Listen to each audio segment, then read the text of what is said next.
hanya untuk menarik saja, tetapi di prosesnya itu tidak gitu, sehingga konsumen merasa tertipu atau terbohongi lah oleh developer.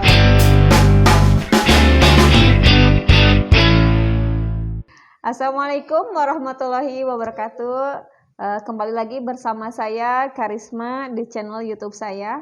Jangan lupa subscribe, like, and share biar saya bisa membagikan ilmu-ilmu saya yang telah saya dapatkan kemarin-kemarin nih gitu. Untuk mengecek reputasi developer itu bisa kita lihat track record sebelumnya.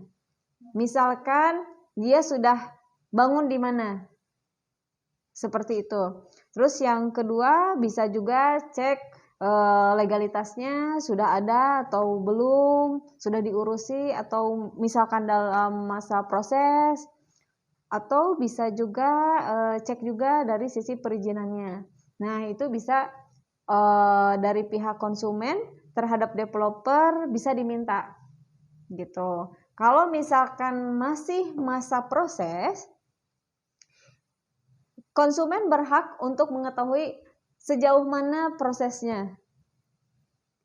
Nah, apabila untuk developer baru juga nggak perlu khawatir, karena terkadang saya pun melakukan penjualan, proses perizinan dan lain-lain belum saya lakukan, tetapi kita tes market dulu.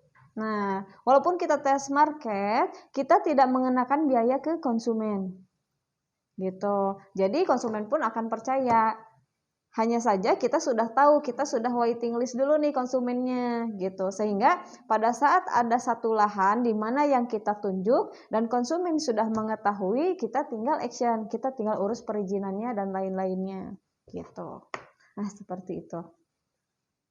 Untuk mengecek track record developer baik atau buruk, itu kita bisa tanyakan langsung. Kemungkinan pada saat kita masuk ke developer tersebut, kita bisa menanyakan, dia bekerja sama atau PKS dengan bank mana.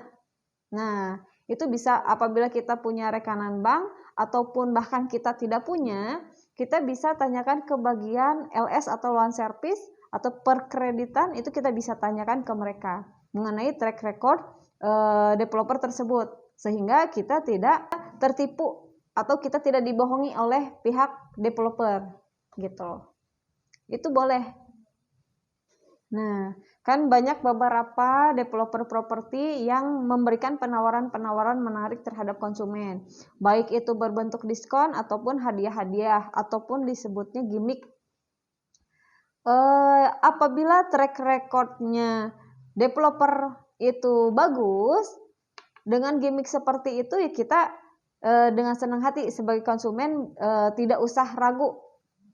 Cuman apabila track recordnya memang kurang bagus atau masih baru, ya kita juga harus kembali ke yang pertama tadi, cek dulu legalitas dan lain-lain. Jadi jangan mudah tergiur oleh hadiah, karena memang sering beberapa kejadian ada beberapa developer yang menggunakan cara-cara tersebut sehingga konsumen tertarik hanya untuk menarik saja, tetapi di prosesnya itu tidak gitu, sehingga konsumen merasa tertipu atau terbohongi lah oleh developer gitu.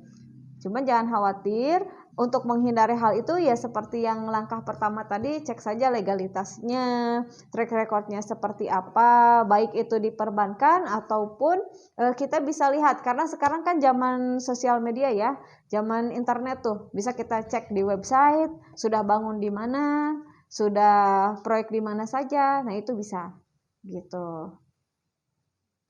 Nah, untuk konsumen sebenarnya tidak perlu khawatir dengan developer pemula. Selaku developer pemula pun harus memberikan keyakinan terhadap konsumen bahwa kita memang akan melakukan pembangunan, bahwa proyek ini itu real. Kita pun sebagai developer pemula harus bisa meyakinkan. Yang pertama mungkin kita juga bisa menunjukkan legalitasnya. Yang kedua, kita pun bisa membangun dulu rumah contoh untuk mendapat kepercayaan dari konsumen. Yang ketiga ya mungkin dari sesi servisnya juga memang harus lebih bagus sehingga konsumen bisa lebih percaya ke kita. Dan untuk developer pemula keyakinannya harus lebih ekstra untuk meyakinkan konsumen gitu. Tidak bisa seperti developer yang sudah ternama yang memang mereka sudah ada namanya udah tidak pasti nggak akan diragukan. Tapi memang untuk developer pemula itu kita harus lebih ekstra lagi untuk menjaga kepercayaan dari konsumen. Nah, paling pesan-pesan untuk konsumen-konsumen yang ingin mencari rumah biar terhindar dari developer nakal atau developer bodong, itu bisa kita lakukan meminimalisirnya itu yang tadi. Cek dulu legalitasnya, cek dulu track recordnya ke belakang seperti apa. Paling itu ilmu yang saya bisa berikan atau saya berbagi pengalaman saya. Terima kasih sudah menonton YouTube saya, channel-channel saya yang selanjutnya. Semoga video ini bermanfaat untuk Anda. Jangan lupa like, share, and subscribe channel ini. Terima kasih.